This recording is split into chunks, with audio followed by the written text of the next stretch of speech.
Bloomberg has learned that Russian President Vladimir Putin is demanding to know why his intelligence service wasn't able to spot the growing threat to Bashar al-Assad's rule until it was too late. Assad fled to Moscow as opposition forces advanced towards Damascus. Sources say Russian intelligence agents organized the escape, flying Assad out of a base in Syria before the aircraft's transponder was turned off to avoid being tracked. For more details on this story, Bloomberg's Henry Meyer joins us now. So, Henry, some really nice reporting from you overnight on this. What do we know about what happened between Putin and Assad and the lead up to his escape from Syria? Yeah, good morning, Christine. I mean, what we know, of course, is that Russia was taken aback as much as anyone else by the very swift and dramatic events in Syria. And as the rebels were progressing, I mean, we know they began this offensive on November 28th and swept out of the northwestern city of Idlib, where they had a stronghold, and very quickly captured Aleppo.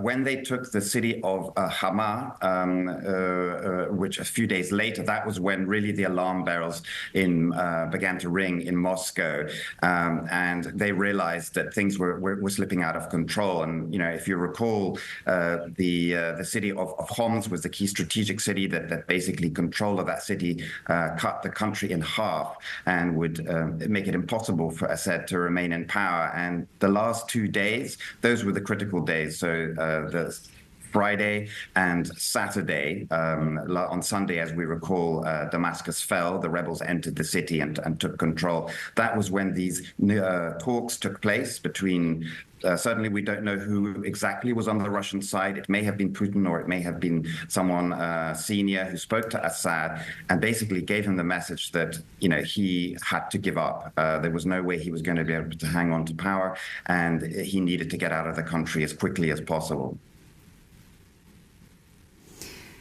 Right. And Henry, based on your reporting, what kind of conversations do you believe are happening on the ground in Russia now? This fall of the Assad regime carries such significance for Russia. It has 2 military bases to protect in the country. What does this all mean for Russia's military presence in the region? It's very worrying for Russia. These are very key bases that they have. The naval base is Russia's only naval facility in the Mediterranean, and the air base that it has, called Khimim, it relies on to supply its operations in Africa, where it has a number of countries. Russia has security arrangements with those countries, which is a very key projection of Russia's global footprint. What we know on the ground is that the rebel forces are in the vicinity of these 2 bases, and while they haven't actually entered either of them, there's great nervousness. Already a certain number of warships have left Tartus, the naval facility, and there's reports that a lot of equipment has already been transferred out of the airbase. So it's not 100% clear what will be the future of those 2 bases, but if Russia does indeed lose them, it would be a major setback for it.